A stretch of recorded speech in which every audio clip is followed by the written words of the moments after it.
What is up, everybody? You know, I always start this show off by showing love to those companies who help make this podcast possible. First and foremost, you know who it is. Bluon. I know everybody that listens to me, you're all super techs. You don't need tech support. You guys can fix it in your fucking sleep. I know. But for all of you out there that don't, and you still get caught up sometimes like the rest of us, know that you're not alone.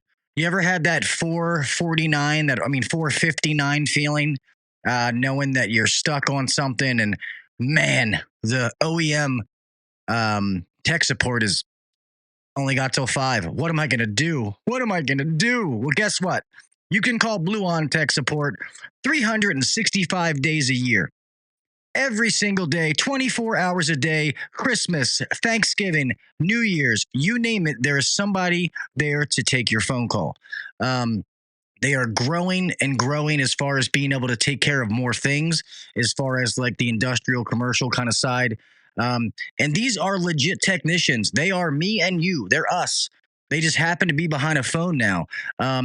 So these guys know what they're doing. Guys and girls, excuse me. They know what they're doing. And they are there to help you. I get it. We have the parts ordering stuff. All that is amazing. But I also understand that a lot of you can't control where you get your parts from. If you can, by all means, use the Bluon app. Help it locate your parts. It'll give you a breakdown. If you can't find an OEM motor, it'll tell you of a generic that'll work exactly with what you're trying to do just to help make your job easier. But the tech support, they are slowly unveiling for all of you that can't choose where you're going to get your parts, that it's going to be in the App Store, $10 a month, and it's going to be unlimited tech support calls. And I've had so many people reach out to me. I know that's going to be huge. So just know that's coming.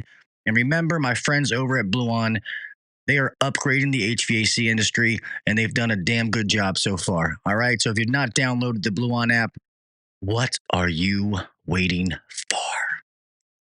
Next, got to do a couple since I missed some shows, man. It's my friends over at COMPANYCAM. This is going to be more for the managers and the business owners. I know the technicians, this really can't help you, but know that this is awesome. All of you know that HOUSECALL Pro is one of my other sponsors. I'll talk about them in a minute. But COMPANYCAM is an add-on to any of the major CRMs that are out in the market today. COMPANYCAM is an add-on that organizes all of your photos, your videos, your pictures, all of that stuff gets time-stamped, geotagged. You know exactly who took it, when they took it, the customer's address. Everything is in there. So it's one of those CYA, cover your ass. You know, if a customer says, oh, well, that wasn't there. Well, here's a picture from before, the first day we quoted this job and see that damage was already there. Something along those lines. Plus, just to keep it organized, how many of you had to upgrade your phone storage because you have pictures of nomenclature plates or furnaces or RTUs or whatever it is? Those days are over. Now it's all stored in the COMPANYCAM, and it doesn't have to be on your cell phone anymore. So when you're looking for a picture of your beautiful wife, or if you're a lady, your handsome husband, or your kids, that's what you're going to find, not work pictures mixed in. COMPANYCAM does so many things. They've added on to it. I keep saying this. I've been trying to get one of them on here because I know that they do so many things now that I'm not even saying. I'm not doing them justice. But I know, just for what I know, it is amazing. I love having this add-on. Our technicians love it, and we will never, ever stop using COMPANYCAM. Remember, if you go to www.companycam.com/HVAC Uncensored, they will give you a free 15-day trial, a 14-day trial. No credit card, no nothing. You can try it out for free. And then if you like it, they will give you 50% off your first 2 months. So I got you a deal. I highly recommend that you guys go check it out, regardless of what CRM you're using, because COMPANYCAM is that good. The last one I want to do and let everybody know, I have to change it down below. I was able to make my link with HOUSECALL Pro a lot simpler, because at first it was like a dash and people were having trouble. So now it is actually www.housecallpro.com/uncensored. Or matter of fact, let me make sure I'm getting this right, because I know people were having trouble and it got to be kind of a pain point. And I didn't want that to, yes. So housecallpro.com/uncensored. That is the new code. I will make all the changes necessary on the back end so you guys know that. But that is going to give you the same kind of thing that CompanyCam is doing, which is going to be 14-day free trial. Then they're going to give you 50% off your first 2 months just to get going. To me, I think House Call Pro is one of the best bang for your buck CRMs on the market. For what you get versus what you pay, it's a no-brainer. A lot of these other ones, they're awesome, but you better bring your checkbook. That's all I'm going to say. We love House Call Pro. We've been able to build a several $1 million company. We know $7 million company on House Call Pro, so we haven't outgrown it yet. So just know that. But remember, work simpler, grow smarter. House Call Pro. Let's do the pledge. Get on with this show.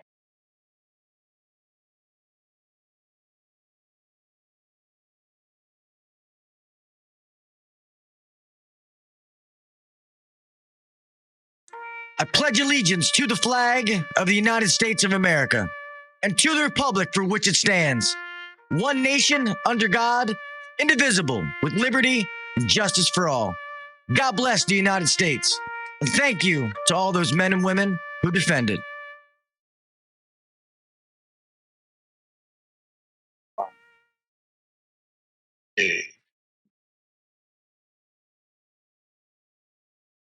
Welcome to the #1 rated HVAC podcast.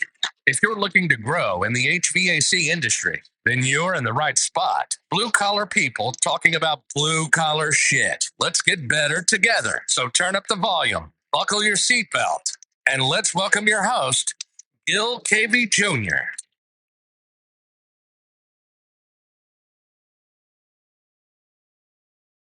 What is up, everybody? Welcome back to the HVAC Uncensored Podcast. I am your host, Gil Cavey Jr. Here we are, another Wednesday night and another amazing show for you.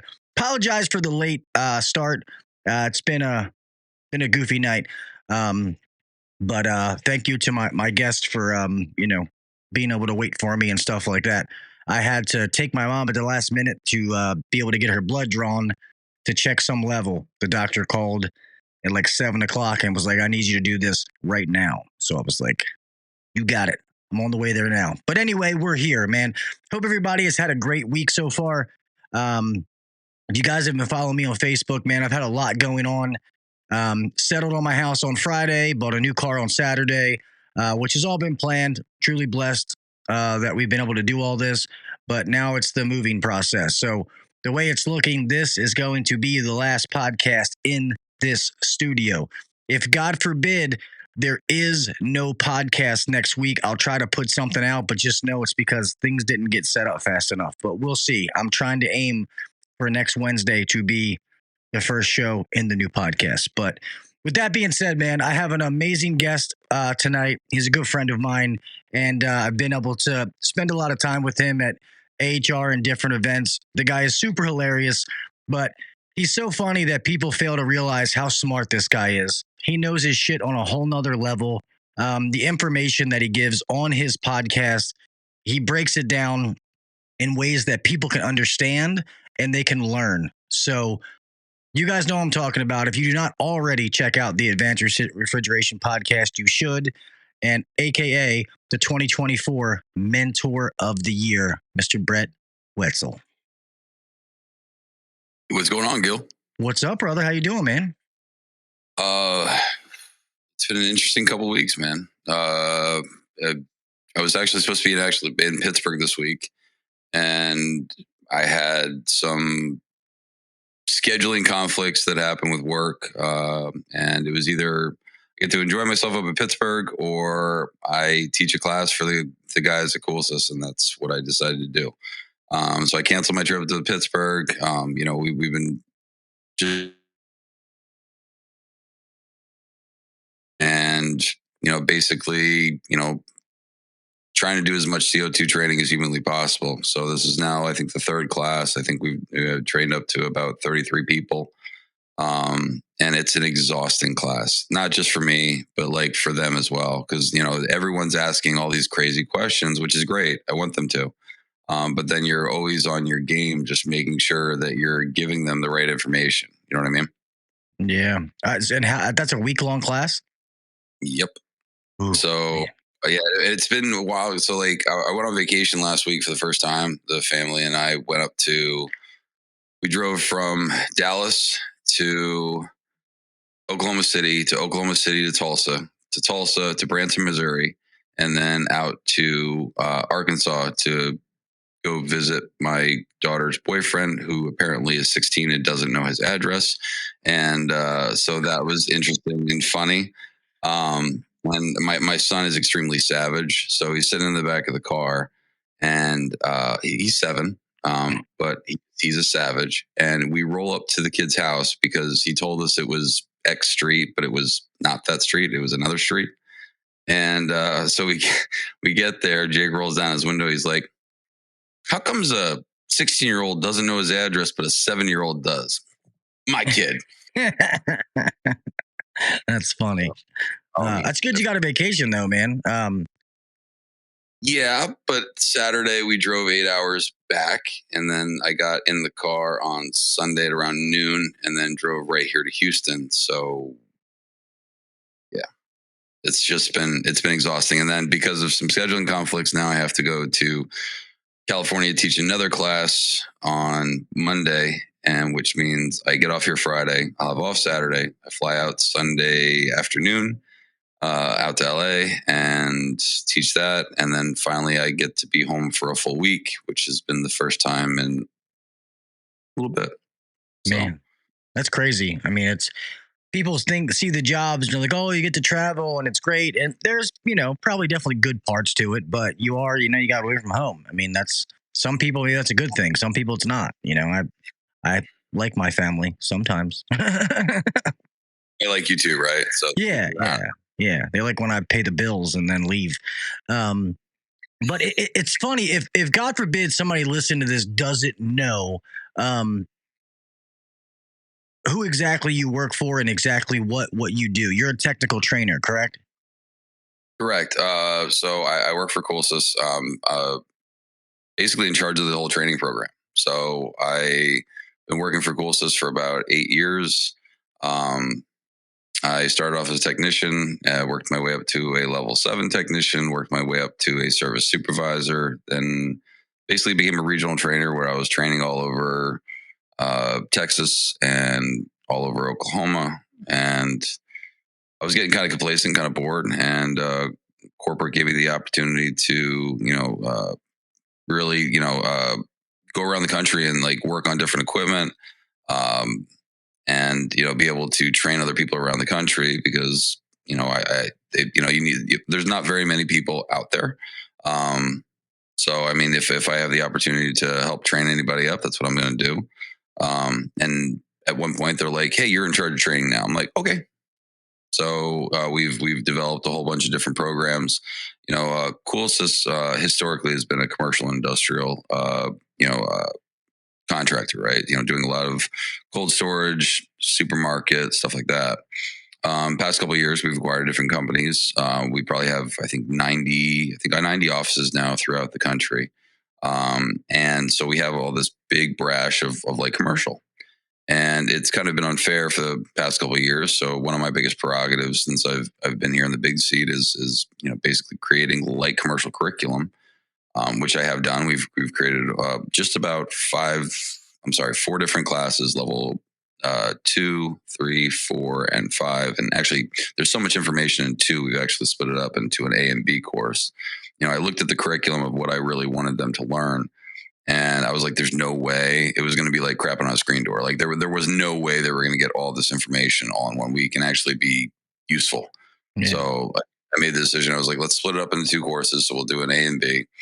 And one of the other biggest prerogatives I've had is, natural refrigerants. I mean, the United States has been making their way into CO2 refrigeration for at least the past 12 or 15 years. But now all of a sudden we're getting close to the deadline where they're cutting back, where you're not allowed to install, newer, bigger systems with chemical refrigerants, HFOs and HFCs, unless it's under a certain weight class, right?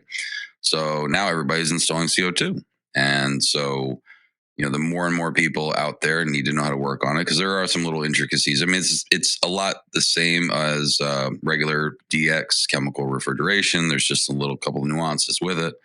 I've also had a prerogative of doing some other classes, because you got transcritical CO2, which is one animal itself. You have subcritical cascade CO2, and then you have subcritical pump liquid overfeed CO2. And so they do basically the same thing. It's just delivered a little bit differently. And I'm also creating an advanced energy management course, because technologies grows. Different manufacturers come out with different stuff all the time. Yeah. So the hardest thing about commercial refrigeration, right? You have upwards of 5 or 6 major energy management companies that come up with new technologies every year. And so trying to, edit the books every year to keep adding those technologies and more technologies, the book would end up being 1,000 pages, and there's no way you could get through it. So, we have a level system here at CoolSys where you go as a level 2 and then 3 and then 4 all the way up to 7. And, I was like, well, that's great. And that covers, your gaps for, the different levels that you want to get to. But, I wanted some supplementary stuff. So, getting stuff out there that necessarily doesn't mean that you level up, but you're still increasing your knowledge and your knowledge base. So maybe you could justify, hey, listen, I'm able to handle these calls, and now I'm working on this harder equipment. Let's talk about a potential raise. You know what I mean? So just trying to make the technicians, more apt and more knowledgeable and all the new technologies that are coming out, because every year something is new. I love my job because I never get bored. That's one thing I don't like. I don't like complacency. I don't like boredom. And if I'm learning something new, I'm never bored. And I've also inadvertently become, a lot of the people that call me, from all over the country, and they're like, hey, I need help on this. I need help on this. Great. I'm involved with a couple different projects that are going on, and just trying to help out to make sure, because if we get all the bugs worked out, then it makes the next job easier and the next job easier, and then it's not so difficult, and it makes everyone's life so much easier, because we're not playing back and forth with the manufacturers and the engineers, and just trying to get the information out there to make everyone a little bit more comfortable and safer for what they're working on. Yeah, that's awesome. And you know how it is in this industry, man. A lot of people, it's ignorance, and I don't mean that in a bad way. It's just that people don't know something, so they get scared of it. And it's once you learn, it's like, oh, that wasn't that bad. And I'll be honest, I started in industrial, commercial stuff, and then went to residential, but I never did much with CO2. So I don't. That's not something I could help somebody, because I don't know. But I would love your opinion, is with all the resi guys, losing their damn mind about A2L. And I'm like, guys, this is not a big deal. I don't know why you're getting so, it's not like, these refrigerants haven't been on the market. I mean, R32 has been out for a while. There's probably, I don't know, thousands, millions of pieces of equipment out there that have R32 in it. I mean, yeah. So a lot of it is not being educated about it, right? 410A is flammable to a little degree, right? It has R32 in it. 100%. So that's what I'm saying. So we deal with flammable refrigerants, some flammable than more. People post these videos where units are exploding. All right. But you got to really think about why did stuff like that happen? Remember, ignition explosions really can't happen without oxygen, right? So what does that mean? That means 90% chance. If I had to guess, right? If I had to guess why that you see those videos, it's probably because bad practices, right? Where, they didn't pull a good vacuum, or they just sent it as Larry the Enticer would say, and basically just, got non-condensables in the system, with the damn thing. And, yeah. Jen asking you questions. Training projects you might be working on. Expect that. Yeah. So, we went over some of the training stuff that we're doing. That's one of the biggest reasons why I'm on here tonight. I want to talk about, the program that we're starting at CoolSys. So if you want to start getting into it, unless you have some other questions, let's finish the A2L thing. So, commercial technicians are still, up in arms about the whole CO2 thing. Oh my God, the higher pressures, because the pressure on the CO2 system on transcritical, right, can be as high as 1,500 pounds. The release blow on the transcritical side is 1,740. There's a whole bunch of bad information. Like I've heard, some people, doing podcasts are like, oh yeah, everything has to be stainless steel. No, it doesn't. Not everything. Like there's only like one set of line from basically the discharge of the transcritical compressor. And when I say transcritical compressor, I mean the compressors that actually go above the critical point of CO2. Like actually every refrigerant has a critical point where there's no PT relationship, where the refrigerant just becomes this crazy mixture, plasma mix of a whole bunch of different states. But like with R22, I think it's like 600 pounds or something like that, something insane that we never see. Yeah. But with CO2, I mean, it's 87 degrees saturated, right? And what does that mean? So that means that if you have a condenser or what they call a gas cooler, if the ambient is at 82 degrees and you have a 5-degree TD on that, that means you're running at about 87 degrees saturated. You run at that transcritical edge, and once it goes to above that critical point, it's considered transcritical. So there are CO2 systems that do not run transcritical. They make them subcritical. They only run 490 pounds. But like for a transcritical system, basically most of the pressures that you're going to see is like 490, maybe 530 pounds and below. That's 410A pressures. There's only a certain... I'm sorry. I was going to say, is that based on the application or just the system style? They have like medium temp refrigerants, low temp. So when you say like transcritical, is that the system design or the application it's being used for?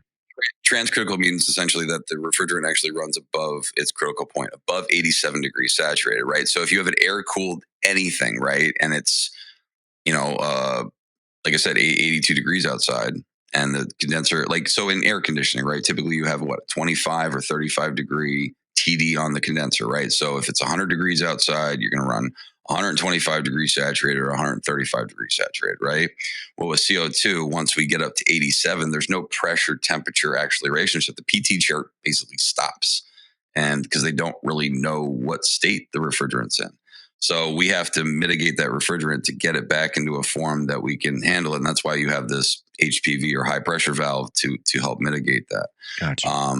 But I mean, listen, if you run a water cooled system as far as the condenser, chilled water for the condenser loop, you could actually keep that system subcritical all the time, right? So if you had 70 degree water, sometimes you have usually about a 10 degree TD off of that. So you'd run 80 degrees. That would be running subcritical. So it wouldn't be considered a transcritical system. It's only considered transcritical when it has the availability that it has to go up above that 87, 87.8. But like I said, I mean, you have subcritical systems, subcritical cascade, where instead of you'll have a primary refrigerant like an HFO or an HFC that basically will act as a condenser for the CO2. So they're basically have a brazed plate heat exchanger. They're using a liquid line, just an expansion valve to basically take that pressure of that CO2 and then convert it to about 25 degrees saturated. And then that's basically your head pressure for the CO2. You have CO2 compressors, and those CO2 compressors run at around 200 pounds for low temperature. And then the head pressure is about 400 pounds. So, I mean, it's basically 410A pressures. There's just some nuances with it. So like with CO2 in general, like if you have liquid, and you were to, have liquid still in your filter dryers and you just blew the charge, you could potentially turn that into dry ice. It's really hard to do. Like everyone's like, oh, it turns into dry ice instantly. No, it's kind of more difficult to do, but it's just being aware. Like I can't just take a tank of liquid CO2 and dump it right in the system, because if I try to do that, what can happen is, because if I have no vapor in there first, if I'm just trying to purge it out with liquid, I've had dry ice actually form inside my gauges. And I'm like, wait a minute, the gauge says 400 here. And then I hold the hose up. I'm like, nothing's coming out, because basically I created dry ice in there. So just little nuances that you have to be kind of familiar with when working with it, like anything else, right? Like propane, we're working on propane. Propane's more flammable than the A2Ls. Yeah. Ammonia is nastily toxic, and like it reacts horrible with water. You're made up of 95% water. Guess what? You get that on, you're going to get a nasty chemical burn. It's all about respecting it and being educated about it.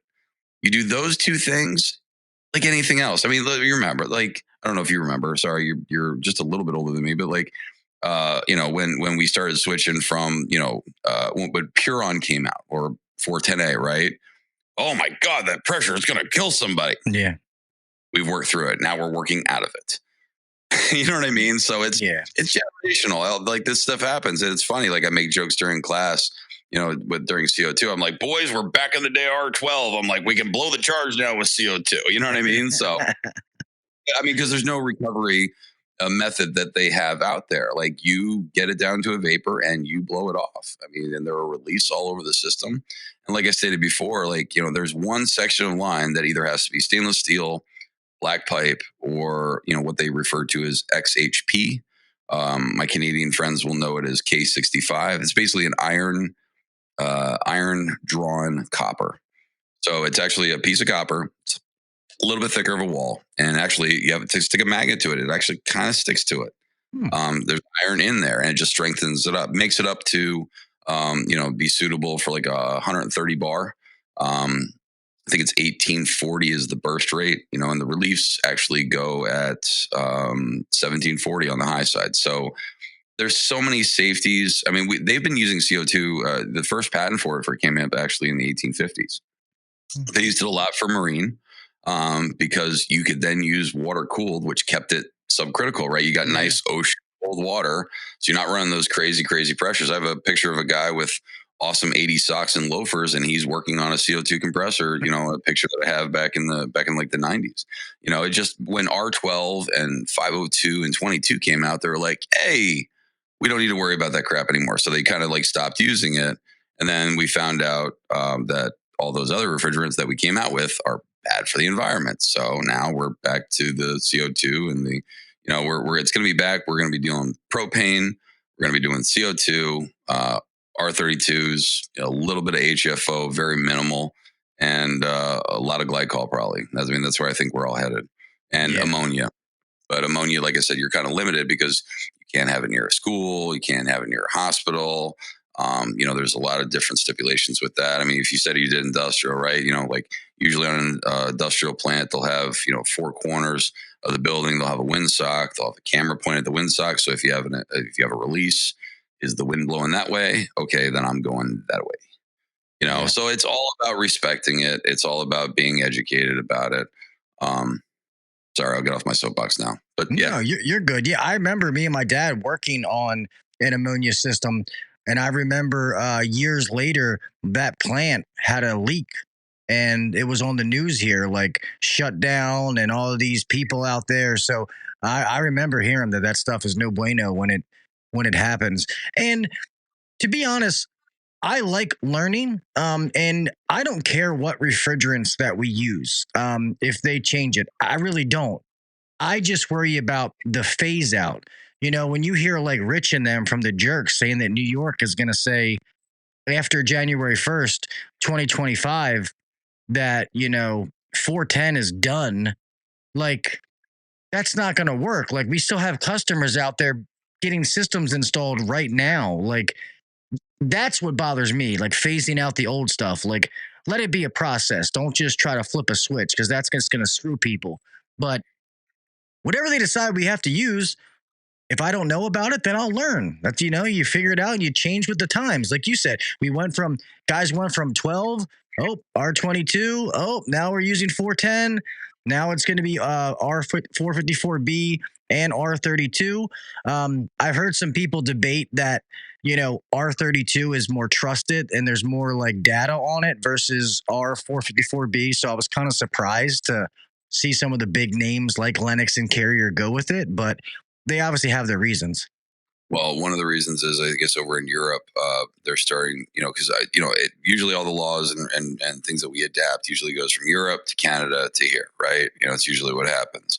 And so some of the A2Ls, from my understanding, have what are called, I don't want to say this wrong, parabens. paraffins, basically forever chemicals, and the forever chemicals are getting in the water. So before, we realize a couple of years from now that those forever chemicals that are in those refrigerants start damaging our water, they're kind of looking at that really closely before they're like, let's not maybe, you know what I mean? Like everything's all still up in the air. We're moving very fast away from everything because we're trying to be, earth conscious or whatever. And I can respect that. But I mean, there's also a time frame. We're also supposed to get away from, using the regular, throwaway jugs that we use. Right. And we're behind our Canadian brethren, right? Where they're using basically recovery cylinders, and that's what their refrigerant comes in. But the industry's not even ready for it because they don't have enough to go around, right? So, we have that issue now with CO2. I mean, like Airgas, that's 10% of our business. We don't really need to worry about that, but they don't have enough cylinders to go around. So they need the cylinders to fill. We've had some of these big jobs where they're like, we don't have any more. So you need to empty those and then we'll take them back and then we'll fill them and then we'll come back. So, I mean, but yeah, we're supposed to be, heading to the route of using, reusable refrigerant tanks. So that kind of sucks because then now you're going to have a core charge on every single refrigerant cylinder you have. Oh, shit. Right? Yeah, just like you have the recoveries, right? It's essentially what they are. They're going to be certified recovery cylinders. They'll be painted. I don't know if they're going to paint them back to the colors of what the refrigerant is. Like, so if you've seen any Canadian, Canadian cats that you follow on YouTube or whatever, I mean, you'll see a tank of 410A and it's pink, but it's in a recovery cylinder. No, I guess. And I've always thought as the United States, like we're always behind everybody else, like we wait for other people. A lot of these things that we're doing now, like you said, Canada, Europe, they've been doing this shit for a long time. So it's not new. It's been tested. That's where they're getting the data from.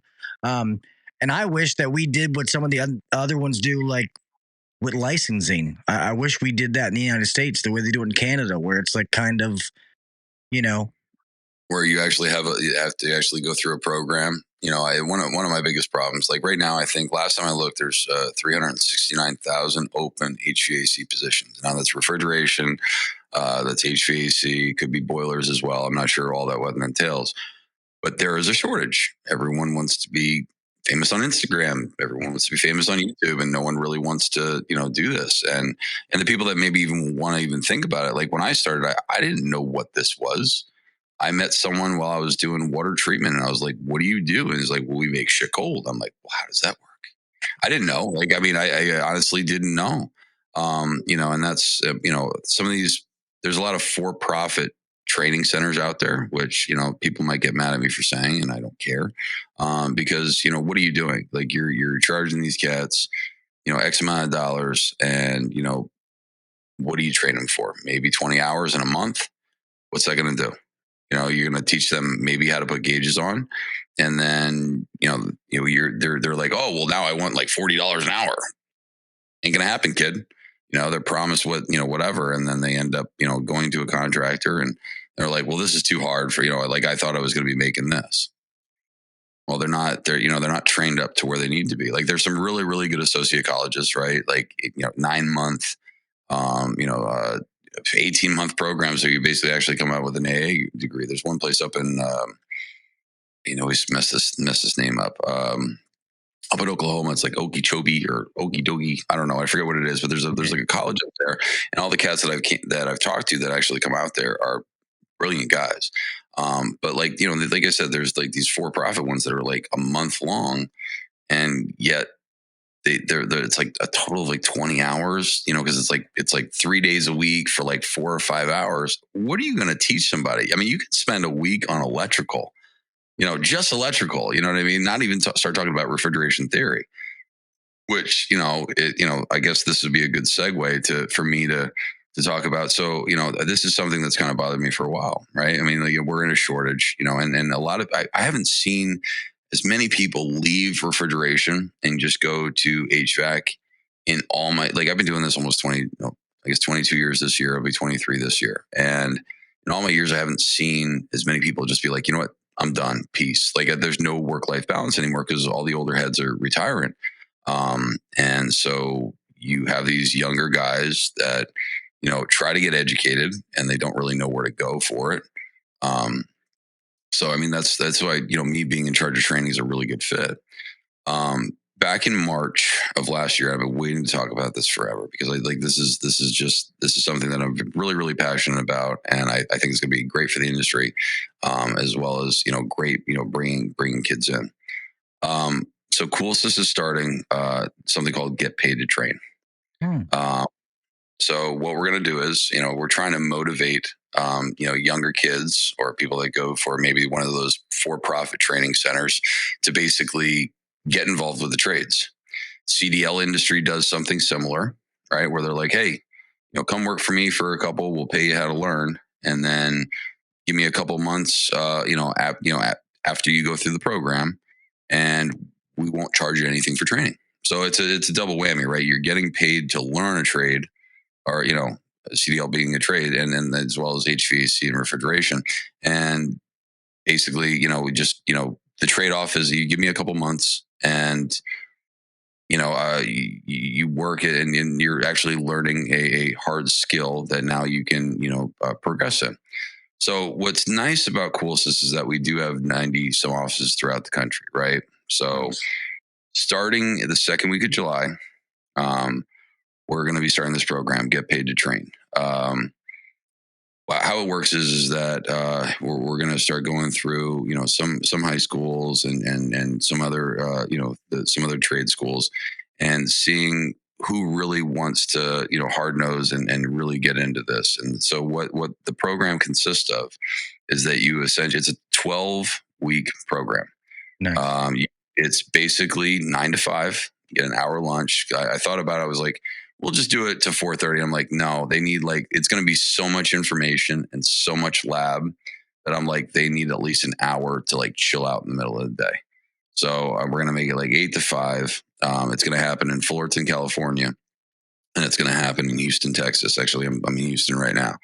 And what we're going to do is you get hired as a trainee. We're going to pay you $20 an hour and basically train you for a total of 12 weeks. 8 of those weeks is nothing but book, lab, and putting your nose to the grindstone and actually classroom time. That's a good deal. $20 an hour to start out and learn something that could set you up for the rest of your life. That's a great deal. Right. So basically the way it works is, so for the first 2 weeks, I think we were coming up with the mapping, electrical, refrigeration theory. Second week, we're going to do safety because, these kids, some of these kids haven't even touched a tool, right? So, teaching them what the tools are, how to be safe. We're actually going to take them on a little driving test, because a lot of them never drove a rig in their life, right? So, and a rig is just, van or pickup truck. About the law, about what you should do, right? So when you pull in, you should always back into someone because you're so focused when you're driving. But then when you first turn that ignition, and go to take off, you're not really paying much attention. So a lot of accidents actually happen when you're backing up. So you can alleviate that by just, backing your spot when you've already been paying so much attention of driving, right? And then the third week, you get to work out in the field. So, we have 3 different, sections of CoolSys. We have a commercial and industrial service. So it's like supermarket, cold storage, and stuff like that. We also do have some smaller accounts as well, but predominantly it's all supermarket, cold storage. We have commercial and industrial construction. So, construction for the supermarkets, cold storage, and some of the other smaller stuff as well. And then we also have a CoolSys light commercial division. So every third week of this program, you get to work in the field and see what flavor of refrigeration, so to speak, that you dig, right? Let's just say, hey, I want to work on the big stuff. When you graduate, you can go work on the big stuff. Maybe not right away, right? But work towards that goal, right? Because I'm going to teach you basic ice machines and self-contains and basic refrigeration and mini splits, and talk about rooftop units and heat pumps. If I can give you all the basics in that 8-week section, and then you go out in the field and see how it is actually working, I'm going to set you up for success, right? You know, we're going to teach you to be a lot safer. And then here's the other deal. Like when you graduate, depending on how hard you hit the books and how well you did and the response we get from back in the field. So the instructor is going to be reaching out to the, to whoever you're working with for those weeks, right? And basically asking the guy that you're working with, how's he doing? What's he doing? Is he on his phone? Do I need to stop that? What's he struggling with? And he's just struggling with electrical a little bit. All right, now I have something to work with. So now the instructor will now focus on that guy or girl to basically get them better at what they're doing in that section. You know what I mean? So, you could be in the classroom and see what they're doing, but until maybe you see where maybe they might be just missing the mark a little bit. And basically that goes on for 12 weeks. After the 12 weeks, depending on how well you did, you can get a substantial pay raise after that, to be determined. I mean, it's really up to what you actually how you ended up doing. Yeah. You also get to decide where you want to go. Do you want to do commercial? Do you want to do in commercial industrial service? Or, hey, I like building stuff. I want construction. I want to build boxes.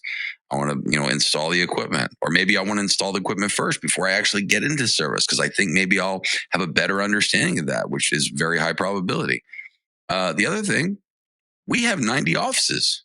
You want to get out of Cali? Where do you want to go? That's awesome. So the small caveat to this is you give me 21 months of service, including the 3 months. Now, if you get there and you realize within that first week that this isn't for you, later, keep your money, keep your paycheck, what you got, roll. No harm, no foul. You know what I mean? But after that, if you're in there for the haul. And so, I mean, the thought is that you build culture. I mean, if anyone went to college, anyone went to a trade school, right? You're basically, you're working off of the same goal. You're trying to graduate, trying to get into something, right?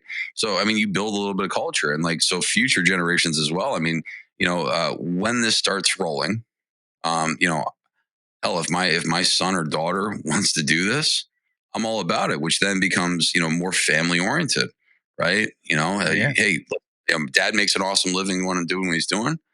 I want to do that too, and same thing. I mean, we have jobs for everybody, and maybe, and it just keeps rolling. I mean, and so I want to open up more training centers. So if this is successful as what I think it's going to be, I want to open up another one and another one, and I'll just be DJ Khaled, another one. Another one. You know what I mean? What's that going to do? So, I mean, the thought is that I will bring 48 new people into the industry every year until I open up another one.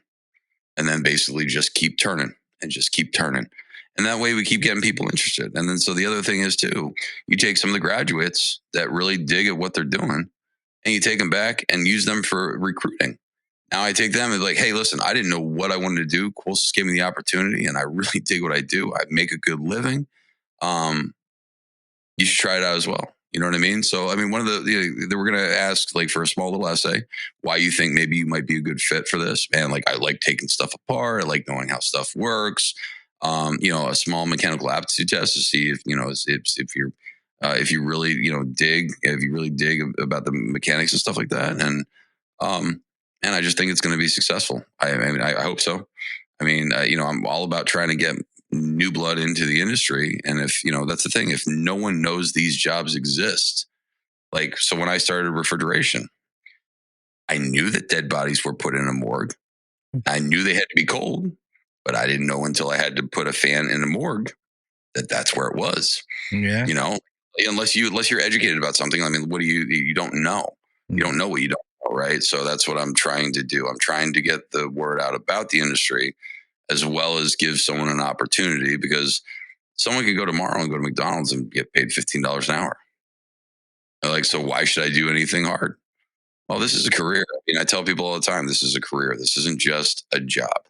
This isn't just a 9 to 5. I mean, people always want to get better at this. And one of the pieces of advice that I give them is, at least 1 week, pick one new thing that you don't know what the heck it is, and just research that thing And now you're going to be 52 things new, more smarter than where you were last year, which is a lot. And if you want to really, really get your nose to the grindstone, you do 2 or 3 or one thing a day. 365 new things you can learn, instead of thumbing through Twitter. No, amen. And first and foremost, going back to what you said about traditional trade schools, I agree with you 100%. And that sounds awesome. I love everything about what you just said because I am huge on the training part for myself, and I love training new people because I feel like it makes me better and it's rewarding. But I love the idea that you have because I have always wished that they would have trade colleges like just in every state that was literally not like some bullshit program where it's get them in, get them out, get them in, get them out. Yeah, 20 grand, come here for 6 weeks. Oh, don't worry. Yeah, you're going to make $50 an hour when you get out. Yep, got your money. See you later. So I love that. And I hope it catches on and you have one in every state. And then other people start to wake up and, start to do this. Cause like even the, like VOTEC, I mean, at least in Maryland, it's almost been destroyed. It's like non-existent. Like letting these kids know, not even kids, just even like adults who want to change jobs that are like, hey, I wasted time and now I want to do this or I want to do that, to have an opportunity to really learn and be set up in a proper way. Because I feel like we're already in a shortage, like you said, and then people go to school and they're promised all this stuff and it doesn't happen. So they say, screw it. And they go do something else. Oh, my cousin does, delivers beer or whatever. I don't know. You know what I mean? And they end up not doing it. So I love that training program, dude. That's awesome. I hope that it kicks off, like wildfire and spreads. Oh, that's what the hope is, right? I mean, it's not limited to, kids that went to school or high school kids. I mean, if you were in, some kind of manufacturing job and you were doing maintenance, why not? If you were, working at, one of the big box stores of being one of their maintenance guys doing lights and stuff, and you want to learn more about the refrigeration aspect and the HVAC aspect, why not? Right. I mean, it doesn't limit it just to kids. I just, use that as a stepping stone to try to fill the seats.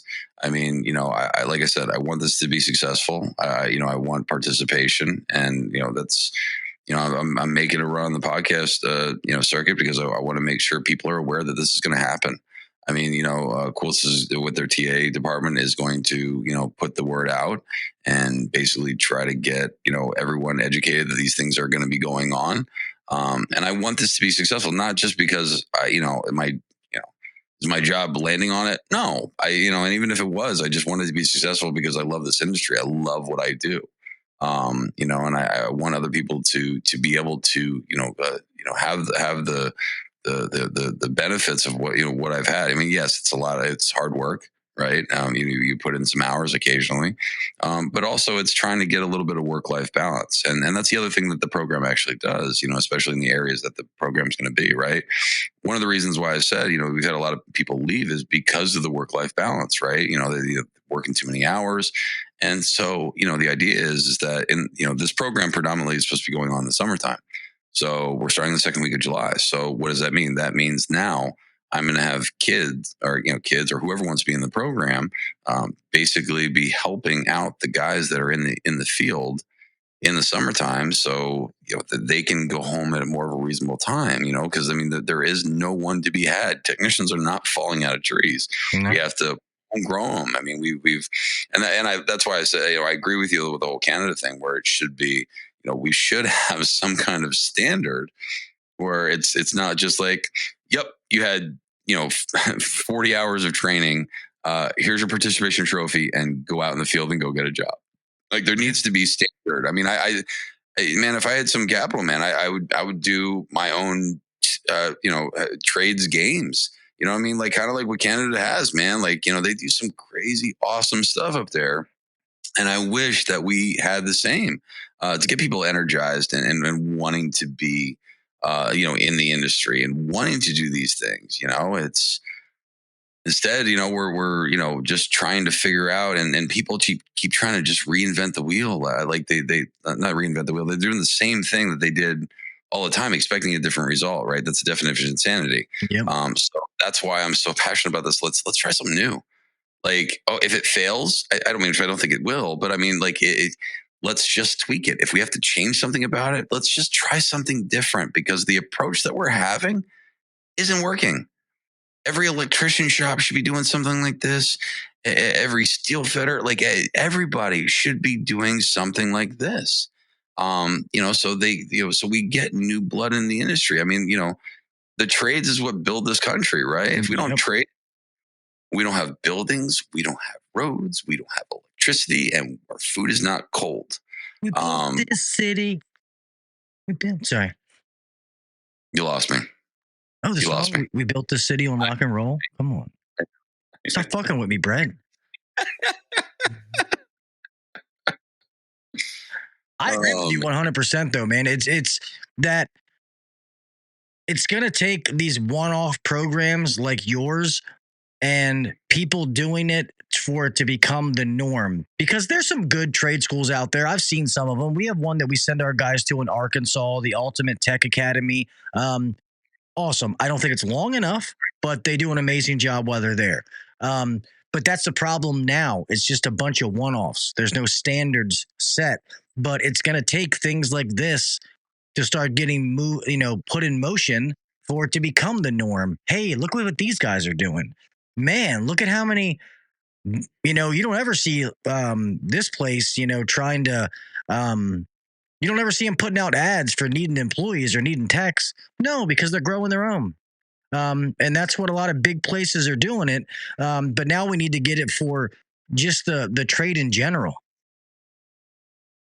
And that's why we need to do this. I mean, like I said, trying to educate these guys and making sure they feel comfortable, in what they're doing. Right. And so they can actually get home safe too. I mean, that's one of the downfalls of some of these, for-profit centers is what I was speaking of, where, they know how to put on a set of gauges, but are they going to be safe? No, you didn't have a chance to teach them safety, proper PPE and what you should be wearing. You know what I mean? You didn't have a chance to do that stuff. So, I mean, that's kind of negligent of you, right? I mean, you should be teaching these guys not only to be, to give them the knowledge, but also to do it safely, right? I mean, that's the kind of common sense a little bit, right? Yes. I mean, it rush these people through so much. I feel like some of these kids leave with more questions than answers. Yeah, like there's when I start training with a kid, like I'll ask him, and I'm like, where's the blue line go? Oh, I think it goes on the big line, right? The one that gets cold. Okay, all right, let's start again. You know what I mean? Like, and I don't mean that like meanly. I just mean like I see what you're taught, and we just need to start fresh. You know what I mean? Like, I've been teaching a lot of like commercial stuff here late, or been involved with it because we created the curriculum for it, and I was co-teaching because it was one of the first classes of the light commercial that we did. And I was like, "What's R22 supposed to be at on an air conditioning system?" And I heard the answer that I absolutely dread. Oh, about 65, 63 pounds, and 410A is supposed to be about 120, 125. I was like, forget that right now. I don't want to hear a pressure coming out of your mouth from here on out.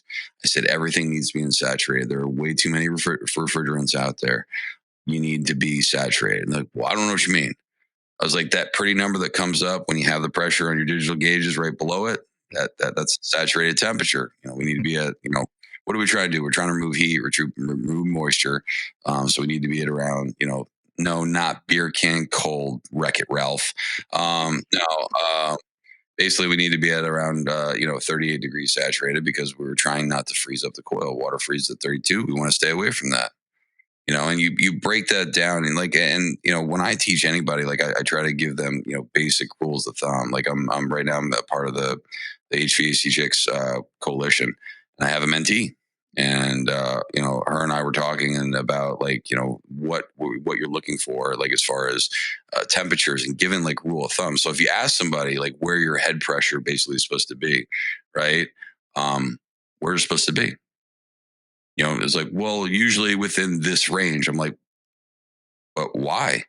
And exactly what we talked about when we first got on here, we were talking about, condenser, saturated suction, TD, right? So it's the ambient versus, right? So at least that gives them a ballpark to really start with, right? We know we don't want to freeze on the low end, right? On the low side. So we know we're supposed to be anywhere 36, 38 degree, maybe on a high low day, 40 degree saturated. That gives them a starting point right there.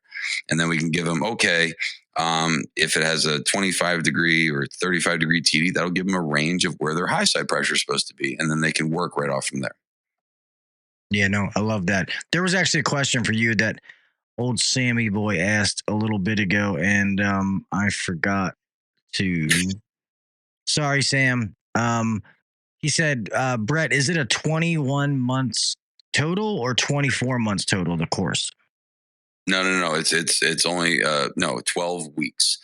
You might have misheard me. Like I was talking about some other programs out there where you might pay, a couple $1,000, $20,000 for like, an 18-month course. But basically it's, 9 to 5 for the next, it's a 12-week program, but 4 of those weeks you'll be working out in the field. So essentially a 2-month in lab, in book work, type situation. So you're basically in training for 3 straight months.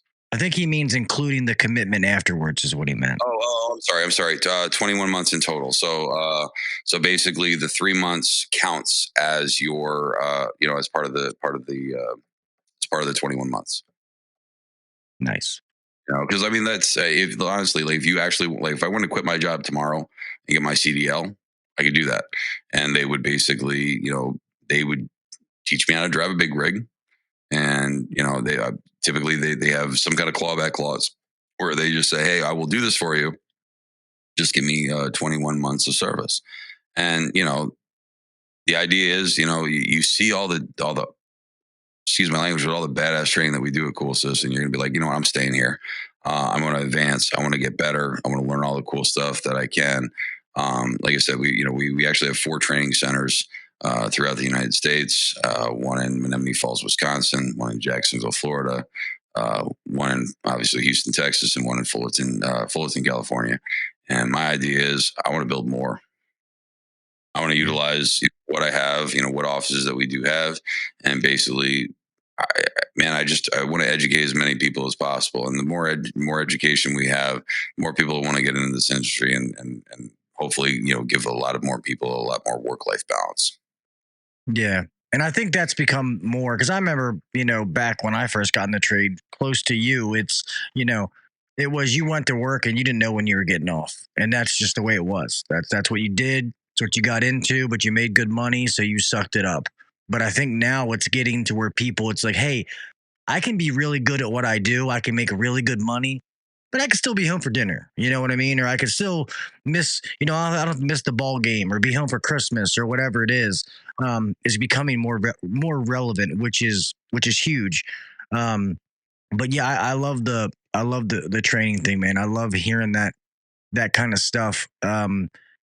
Because I think that's something we also have as a duty as podcasters, influencers, whatever the hell that you call the stuff that we do.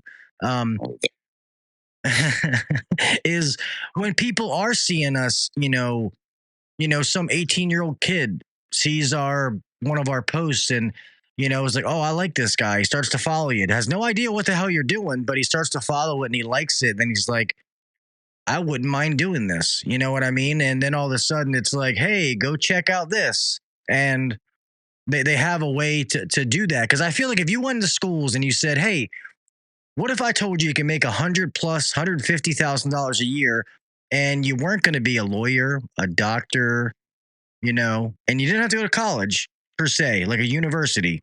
If I told you that was possible, what would you say? And kids are going to be like, what? That's not, you can't do that. Well, I mean, yeah, to be a doctor, I mean, how much school debt you going to be in? Yeah, probably $500,000 at least minimum. Well, college is at least at this point, it's like $40,000 a year, right? I mean, am I exaggerating or no, I'm actually probably minimum. Well, that's what I'm saying. I'm hoping my daughter wants to do this because college is expensive, and then I just graduate with a thing in sociology. So a question here, hold on. Yeah, Sam, we have openings. I don't know. I guess just email me at bwetzel@coolsys.com. I can have Gil throw it in there. I can't add to the chat. Yeah. And then the other email is the email of the woman that's going to be doing the intake for the Get Paid to Train. And that anyone that'd be interested, right? Put it in there. Where? Oh, I put it in the chat. You can see the chat, right? I just want to make sure I did it right. Comments. Oh, okay. bwetzel@coolsys.com. Yep, that's the one. All right, cool. Adrian, pot calling the kettle, man. I got a humanitarian award. You're the one who was like best social media content or whatever that is. And Adrian, you can't call me Hollywood. I called it first. Okay. And remember, comedy comes in threes. You can only use it 3 times before it sounds like you're just beating that horse in the glue. So I think you're at number 5. I've been counting. So no more weird messages from like and I haven't gotten any of those in a while. I think they actually put me on a no fly or no call list. They probably realized like, don't call this number anymore. Oh my God. I actually was talking about you the other day. I'm sure your ears were ringing. I was like joking with the person I was talking to. I was like, man, I don't know if Gil's going to blow me off again. I was like, no, I'm just kidding. No, but I was talking to him and I was like, yeah, I was hanging out with you and Ralph at, and Ty Brenneman and oh my God, why can't Craig Midley out? Yeah. And I was like, I thought Gil was going to die. Like, you were so red faced, you were laughing so hard. Oh, it's hilarious. Oh my God. I won't talk about that on here now. That's a later conversation for another topic. I don't want to ruin all the good work that I've done about being a good boy right now. But yes, you were crying, at that restaurant. It was really hysterical. And you and Scott doing the whole Lady and the Tramp thing with the cheesesteak, that was adorable. You're my boy, Blue. What did he say? Podcast of the year next year. I'm thinking I might be the first 2-time winner. We'll see. It's like, who knows?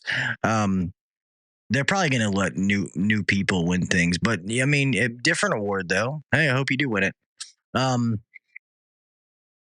was I going to say? I want to win podcast of the year. I have podcasts in my name, and I haven't won it yet. What I tell people, man, is look at the 3 people that have won that award, and we've all been podcasting for almost a decade. So, just not saying some of you don't deserve it. That's not what I mean. I'm just saying, like, it'll come. Like, I can't believe that I did it, but you know what I mean? It's just, sometimes it takes time, and it's also the awards have only been around for a couple of years, so don't. 3. Yeah. So technically 4, because the first year it wasn't, it was just online. Oh, okay. Yeah. So the first one I was Chris's date. I was Chris's third wheel. And he took me to the one out in Vegas as a pity date, I guess. I was with him and his wife. Well, that's the first one I went to. So yeah, Vegas, Atlanta, and then this one. I went to AHR in Orlando before COVID kicked off, but there was no awards then. So rookie, damn Gil call. I wasn't calling him out. Shut up, rookie. Damn you. And we won't go into the conversation, but just know that it was hilarious. And it's hard to believe until you actually see it on Brett's phone. That's why I was laughing so hard. I was going to piss my pants because it seemed like it wasn't real, but it was 100% real.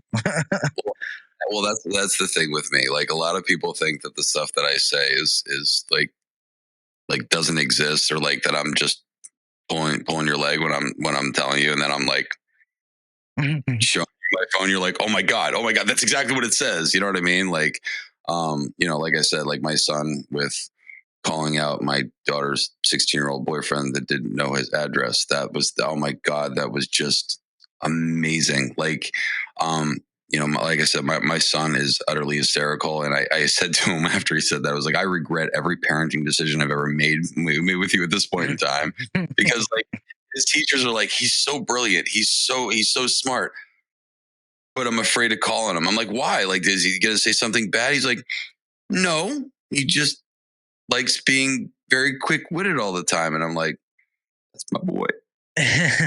That's funny. Yeah, kids are funny, man, especially when they have no filter. And it also sucks when they're just like you, because then you can't, when they do something, you're like, shit, I would have definitely said that. So I can't even get mad at him or her right now. Dude, he is utterly just savage and no remorse.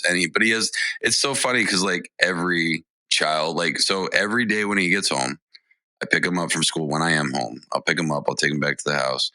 And I can always tell which kid from down the block is coming to the house, because there's one kid that rings the doorbell like 5 times in a row.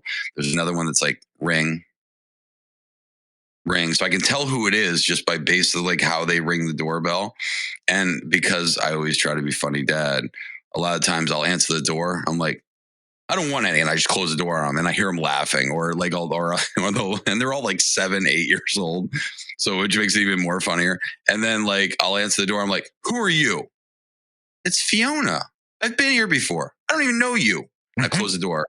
And so one of the parents had called me. She's like, my daughter thinks you're utterly freaking hysterical, because there's not one time you don't answer the door with something just ridiculous. It's just freaking funny.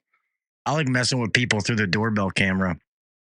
I'll just like, especially when people are bringing deliveries, I'll wait for them to get done and they're bending down and they're going to take their picture of it. And then I'm like, and I'll scream or something. And the guy was like, and then one day he dropped this thing and I was like, oh shit, I think he just broke his machine. I was like, I'm sorry, man. I was just joking. He was like, nah, you're good, man. He's like, you definitely scared the shit out of me though. So I just like, I do the same thing at work. If I see people go outside to the dumpsters and we'll just leave stuff out there for the scrappers. I don't care. I tell them during the day, I'm like, hey, you can have this stuff if we leave it, but don't leave screws and a bunch of stuff by my dumpster. Or all of a sudden your gimme's gone. I'm not going to leave it anymore. But if it's ones I don't know and I see them at night, I'll just like randomly yell or I'll mess with them. Like, hey, stop stealing my shit. I'm calling the police. And it's hilarious. So just to show you how much kind of a sadist I am. So like I made it so the CO2 trainer, so it only has one controller, right? That controls the whole thing. But I figured out a way to actually put a router on there. And so everyone can see what's going on. So they can all look at the controller at the exact same time, like on the iPad. So everyone's all diligently working. And then basically I'm starting to manipulate things to make it the relief flow.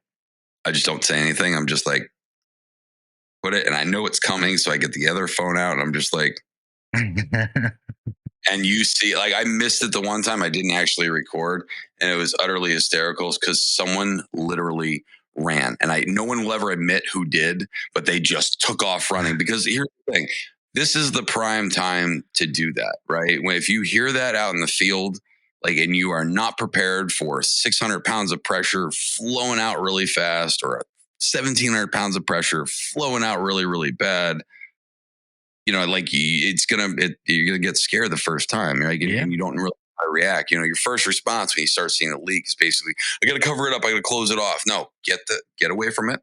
You know what I mean? Let it do its thing, and just then let it roll. But that's one of the things about this. Like, one guy felt really bad because he shut off a wrong switch and it blew part of the charge. He's like, I'm so sorry. I'm like, dude, rather do it here than do it out at a customer's facility where they have product that can go bad, right? This is where we're supposed to mess stuff up. This is where we're supposed to break stuff. He's like, well, can we break something on purpose? I'm no.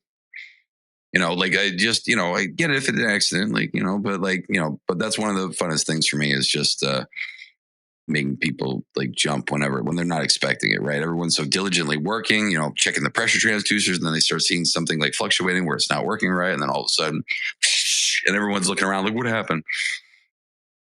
Yeah, sorry. Hey, bear with me, all right? It's literally right here. No, I have not shipped it, okay? I'm sorry. I'm a piece of shit. I will get it out as soon as possible. Okay. Kind of been moving and all this other stuff. Get off my back, Sam. Jesus. I feel like I've shipped more stuff. Nah, Sam, I did this thing. It's been a little bit, but I didn't get, I got Sam and somebody else's emails, but those little things, they're right here, but I forget the little little Pro Tool, the thing for finding like low voltage shorts. I had a bunch of them that I gave away, but then with my mom in the hospital and then the move-in, man, I just got thrown out of whack. So I didn't. I'm not gonna lie to you like I used to. I'm like, oh yeah, man, I shipped it. So I'm being honest. It's in the mail. Yeah, I'm being honest. It's literally sitting right here. I have not done it. But I love what you said about letting them hear, like, see that in training, because then when it happens, they know. Because you're right. Like, I watched a thing that people are saying that the pepper spray, like getting the gas chamber in military training, should be taken away because it's cruel. No, it shouldn't. You do that so you learn what that feels like in a safe environment. So the first time you feel it, it's not in combat, because guess what? You're dead. You know, I mean, granted, some of the stuff we do, you could be dead if you're doing the wrong thing. But it's good to learn things in a controlled environment. So when it happens in the field, you know how to handle it. You know what it is. It's not the first time. So I agree with that 100%. Like I said, I know when the first time I heard it scared the crap out of me. And then, like, I wouldn't exacerbate it for the training center. I was like, what happens if I get someone to 3D print a choo-choo horn and put that right on the relief? I thought that would be amazing, where it sounds like a train coming as soon as the relief blows. Just to get them accustomed to, like all of a sudden it's running, then it blows. You know what I mean? It's just, like you said, it gets them prepared for when they actually hear it. Because the first time you hear something like that, you get scared. You jump. You definitely do. Every single person does it every single time. I'm just like, oh yeah, 100%, just instantly. You know what I mean? So, like, if you're not prepared for it, like when you get out in the field, it is going to scare the crap out of you. And your immediate response is, as technicians, what do? I got to fix it. You know what I mean? And that's not what you have to do. You have to kind of be cool, calm, and collect and try to figure it out. It's like the first time coming into a machine room and it's quiet and you're like, shit. Like I remember walking into a call, because like I usually just walk in with a short bag. When I mean a short bag, a meter, 6-in-1, crescent wrench, reefer wrench, and a little shorty gauge, and a little temperature clamp. And I was walking up to the back. It was like 2:00 in the morning. They said the rack was down. I was like, I'll get this fixed. And then all of a sudden I saw like a mist of refrigerant come from the motor room. And I was like, turned around the manager. I was like, I need to go back out right now. He's like, well, you haven't even got out there. I was like, I know what's going on. I said, I got a problem. I said, I got to get more shit. And I was like, get me back outside right now. You know what I mean? But yeah, I mean, some of those things that happen, you wish it wouldn't have happened out in the field, to be prepared for those instances.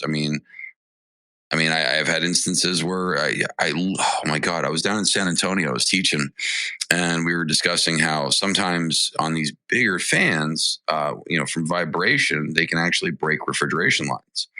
And so, the reason why we use defrost termination in big freezers is because, we don't want to overheat. We don't want to cause the little water droplets on top of the freezer, right? And also water droplets will, build up on the fan. I said, and we were talking about this while we were in the motor room. We just looked at everything. The receiver level was at 25%. Everything was right with the world. Everything was down with the temp. And I'm talking about this thing. I was like, sometimes if they go into defrost too long, you have moisture buildup on the fan blade. And then because that is the heaviest now fan blade, that when it goes in, when it shuts off, it's just kind of sitting there. So now all the water droplets that are on there refreeze. So the next time, that's the heaviest one again. So it goes down the bottom again, refreezes and refreezes. Well, it does that a couple times. And then because it does that a couple times, now it puts that fan blade out of balance and will shake the whole damn thing. Yeah. When it shakes the whole thing, usually causes a refrigeration line to break. I said, so you got to make sure that, the defrost is working right. Fast forward 15 minutes. We walk into the building. Now everything is working fine at this point. I said, I'm going to go walk in the freezer because I wanted to kind of point out some of the stuff that I knew he was probably going to see based off of what I was seeing on the graphs. He goes to get the manager. I walk in And I get about halfway in the box and I start feeling the wow, like, starting to get dark real quick. And I got out of the box real quick. I closed the door and I was starting to get dizzy and I sat down like right there. And I was like, he comes up, he's like, "You okay?" I was like, "Don't go in there." He's like, "Why?" I was like, "We have a leak." He's like, "Everything was running right." I said, "I know." I said, let me just give me like 5 minutes. I said, "Let me get up and we'll go over and we'll go check it out." And so we go over there and the rack is dead flat. Nothing in there. So from that 15 minutes or 20 minutes that we were in and out there, the very thing that I said could happen did happen. It broke the damn line. It actually broke the liquid line, snapped it off, and actually, arced up. So like when it broke, it broke it off. And that's how important sometimes, defrost termination is. Like it can cause, not just water droplets on the roof, but I mean, like if you have like a horse and a half evaporator fan motor and that thing gets out of balance, like a car tire, right? I mean, that's why they balance car tires, because otherwise it freaking vibrates like hell, right? Yeah. Same thing with an evaporator fan motor. I actually have this cool little trick where, you spray, what the hell is it? Food grade silicone on there on the fan blade. So then the water droplets can't actually freeze onto the actual fan blade. Okay. It lasts for a little bit. I mean, that's not the real true blue fix. I mean, the true blue fix is to fix the termination issue or whatever. But if you're fighting with whoever just trying to get the fix done, it's just a little thing. Bam, works great. That's funny. My papa used to use lard. He used to put lard around. Yeah, well, don't some of those, I'm trying to, granted, I haven't done refrigeration a little bit, but some of them have like the counterbalances on them, don't they? And you get people that take them off and don't put them back. No. Well, the counterbalance is there for like when the unit was originally, balanced. Yeah, I know, and I agree with you.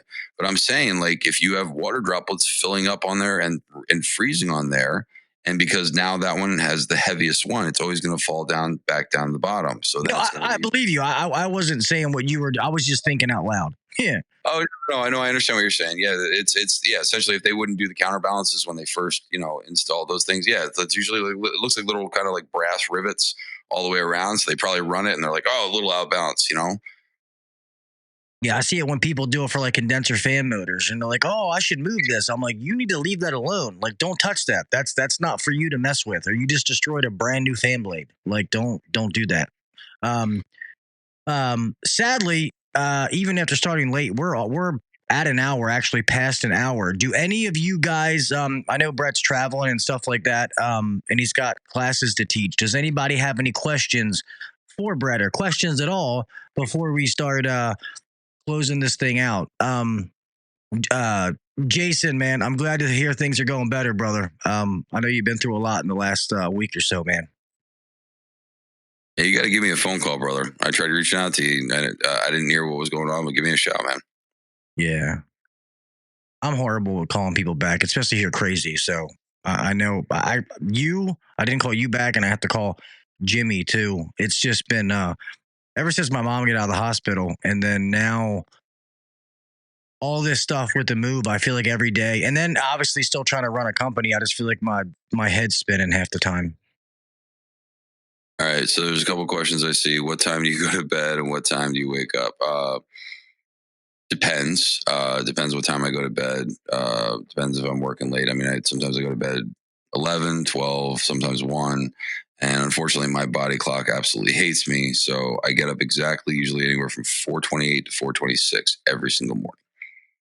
And I try to go to sleep, but I can't. Like once I wake up, I'm up. Like I can't roll back to sleep. And you're probably, commenting because I look really, really tired right now. I know I do. And it's because teaching is more exhausting, I think, than working 24 hours in a row. Because like I said, you're firing all cylinders. You're trying to make sure, like I did an interview today, like during lunchtime, and the person that came in that we interviewed, was sitting in the back, and we just, she's like, it's amazing that like people ask a question and you got it. I was like, you have to. I can't. What am I going to say? I don't know. I mean, I don't want to be that person. Do we have any plans for Atlanta? Trying. I got plans for potential Atlanta, and there's maybe another potential place up north that I'm thinking about doing. Atlanta, I think, is going to be a place outside of Atlanta. But yeah, that's my next go-to is where I'm hitting for residential basics. That's awesome. How is your company as far as like when the class starts, like being able to get some film of it? Like, would you be able to like do things social media wise, or would they be like, not for that? So anytime that we have to do anything, like if I have to record, if like I want to use something, the technicians have to fill out what's called a model form, right? Just to make sure that they're cool with, not that they're in witness protection or anything like that, to make sure that they're okay being filmed and put out for social media. But no, actually, so we actually had a job fair a couple of weeks back in Hollywood. Reliable showed up, oh my God, I'm so tired. Who else showed up? Visionaries. Adrian was there. Wolf of HVAC was there. Oh my God. I want to call him another name, but I know if I do that, he's going to punch me in the face. Mr. Tactical himself. I can't. Ben Poole? Oh my God. Yes, Ben was there. Oh, please. So all of them were. Brandon again. Brandon Poley. I knew that guy. Yeah. So no, I wanted to call him something else, but he gets mad when I do.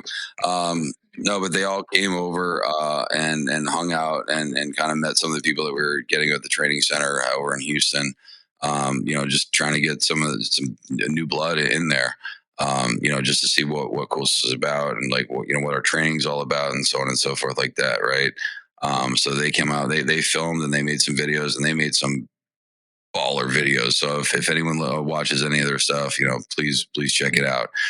Don't give Adrian any bigger of a head than he already has. He won't be able to fit through the door and probably match the size of Miss Jennifer Manzo. So just I love them both. I love you all. You guys are freaking great. Just let you know. Yeah. Hey, this is a family, man. We bust each other's balls because we're friends. And I guess you say bust vagina. I don't know. I mean, I was trying to keep the ladies in the conversation, but that went total wrong direction. It's totally south. No, but like, well, it's funny because like someone said to Jennifer, is like, "Are you and Brett actually friends?" And I was like, "Yeah." Sorry, got me choking. Oh man. But anyway, because she's like, it's like because it doesn't act like it. I was like, it's more of a brother sister thing because I she like I'll pick on her so constantly like. I told her that I was trying to hit Lady of the Trade next year. Like that's what I want to win. I was hoping, I guess if I would have showed up in a red dress, I probably would have won. But yeah, so like it's constant bickering back and forth. Hey, nowadays we might have a man Lady of the Trade. Who knows? I hope not for the record, but just saying. Is Brett wearing pants? Everybody thought that I didn't wear pants for the longest time. Yes, I'm wearing pants. No Crocs. I left my Crocs back at home. Yeah, so I'm going to surprise you guys. Watch, I'm going to get the new studio and I'm like, hey, I'm going to go get this giveaway item and I'm going to get up. Fucking, you guys see my butt cheeks. Now that might get taken down, but I'm going to do something. Watch, we'll see. Get you bastards. Yeah, we'll start to close this out, man. You go get some sleep because I'm the same way. I got to take the damn the weed gummies at night or I don't sleep. Rookie asks, will I be teaching in Fullerton? No, we're hiring an instructor. We're actually doing interviews right now for that. I'm actually going to be out in Fullerton next week. I will be visiting and doing some guest speaking and doing some, just seeing how things are, but also being a part, trying to see if there's any way that, we could better the program. Cause it's all about, just doing better, while it's going. Like it's really cool, man. I got a really cool, awesome development team. And so whenever we put out a new class, usually we'll have someone teaching it. I'll be there and, basically putting my little spin on stuff, and two guys from my development team will be in there making notes. Okay, this is a little messed up. Hey, we got to shorten this down a little bit. We got to do this. So we're always trying to make the stuff better. You know what I mean? Heard that new instructor is top notch. Which new instructor? I don't know what Kraus means by that, but I thought it was worth putting on the screen. I have no idea. I don't know. Sometimes I don't know. He looks like he's 12. He says that he's older, but I really don't think so. And it looks like he just took some of that long, lustrous, gingery blonde hair and basically just kind of glued it down here. So I don't know if that's fake or not. It's kind of like a merkin, but like a facial merkin. I'm not really sure. Oh, if you just saw when I two-handed pet his hair at AHR, I was like, hey, I don't half-ass anything. And the look that he gave me was priceless. I wish I had, if I had a picture of that, I'd put it on a t-shirt and sell it because it was fucking hilarious. Dirty martini.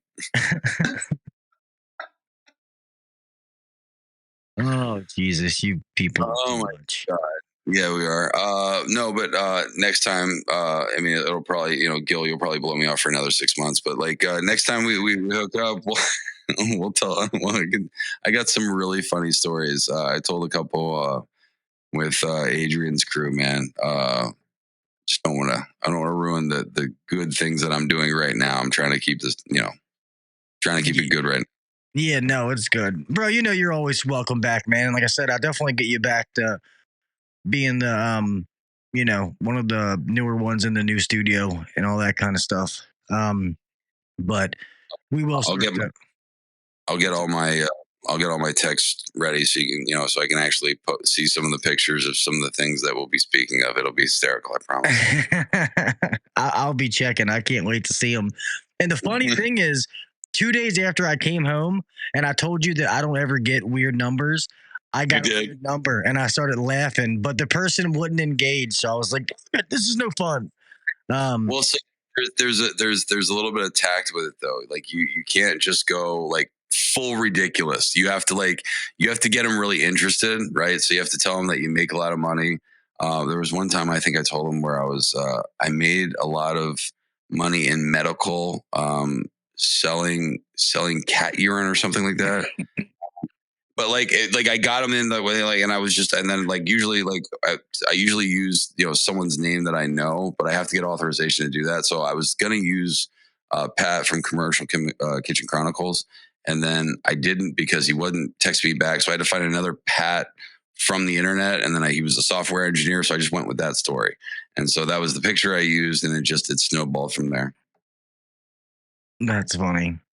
Yes, thank you, Rookie. So he put Brett's email again. So if any of you are interested in this class or anything related to that training, hit him up for sure. But we will close this out. Brett, thank you for coming on, brother. You're always welcome here, man.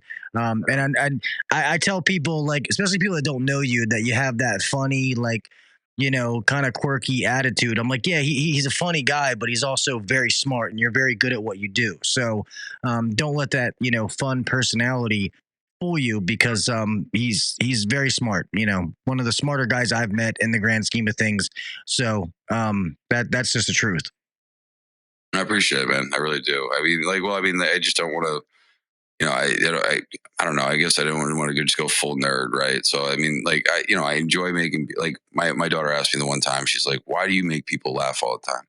I said, "Because it's so easy to give someone a smile on their face by just making them laugh. It takes more energy to be mean and kind of be a jerk. So living your life like that constantly takes more energy out of you and puts more negative energy out there. So, dude, why not just have a good time and make some people laugh and smile on the way."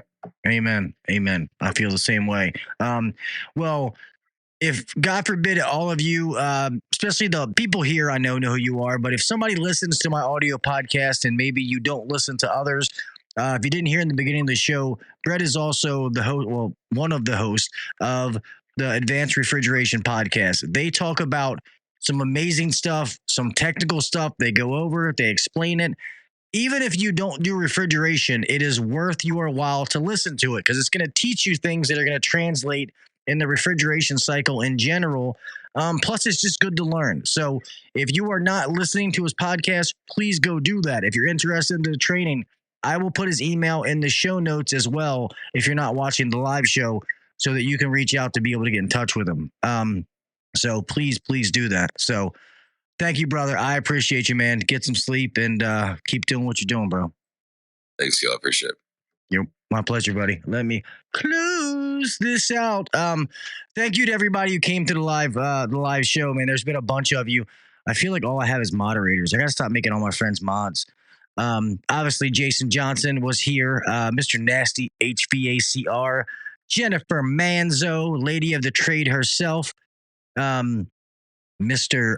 Brian Sanders, HVAC rookie, podcaster of the year, assistant of the year. I think that's an award. Rookie. Let's see. Mrs. Jessica Egan. Always love seeing her. HVAC Nate. Nate is doing awesome things on Instagram. Very consistent. Keep it up, Nate. Mr. HVAC Residential Basics. Hello, sir. I'm so glad to see you here. Let's see. I want to make sure I try to call him Mr. Reliable HVACR, Mr. Adrian. What up? What up? I know Mr. Sammy was here. Sam Andrew. Always bust my balls, but he's loyal.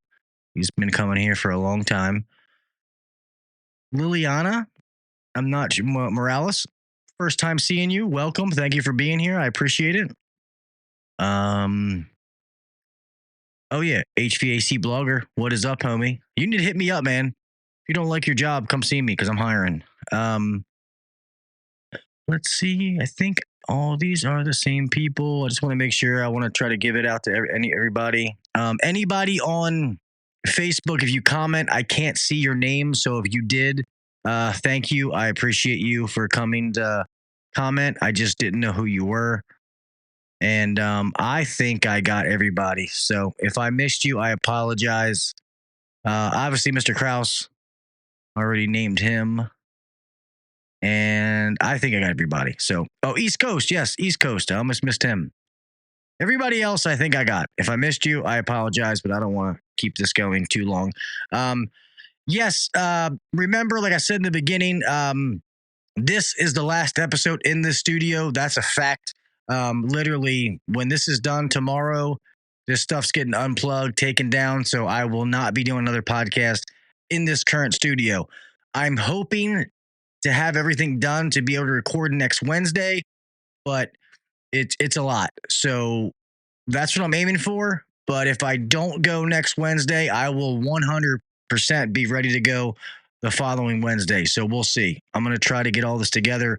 It's a lot of logistics, moving to a house an hour away, trying to get all this stuff there and moving it all around. But with that being said, thank all of you for coming here. I appreciate you. I love the people that are in the chat every week, even if it's just BSing back and forth and not even about the topic we're talking about. I just love the interaction, and I appreciate each and every one of you for coming. So, yeah, I think that's it. With that being said, and you guys, I will I'm going to take these packages right here when I leave so I can get them out. All right. I'm not going to lie to you, but I'm going to try to get them out as soon as possible. Yeah. All right. Time to close it up. Guys, remember, be safe out there. We all got somebody to make it home to. Keep your head on a swivel. Make sure the breaker's turned off. Whatever it is, just be safe. All right. It's already a crazy world. Remember, do the little things. Set yourself apart from the next guy or girl. Keep trying to be better at what you do. Keep learning. Whether it's a book, a podcast, a YouTube video, an online course, a local supply house, whatever, Interplay Learning, which somebody asked in there, I highly recommend. All of that stuff is going to better you. Even if it's something that's not even trade related, just keep testing yourself. Keep getting better. When it comes to A2L refrigerants, learn the new practices for it. Educate yourself. Be ahead of the curve. Don't wait for something to happen and then be on the back end of the wave. I'd rather be on the front of it, know what I'm doing, be able to explain it, and not have to worry if I'm doing something wrong. It's just not worth it. All right. That being said, man, I love all you guys. I hope you have a great week. Stay safe, and I'll see you mofos hopefully next week in the new studio. All right. Don't forget to go like, share, subscribe to Instagram, Facebook, YouTube, so you stay up to date on everything that is going on with the podcast. And I'll see you next week. See you. Thanks for listening to the HVAC Uncensored Podcast. Don't forget to check us out on Facebook and Instagram, or email us anytime at hvacuncensored@gmail.com. Now, get back to work. Shut this down. The views and opinions shared on the HVAC Uncensored Podcast may not necessarily be the views and opinions of our sponsors or guests.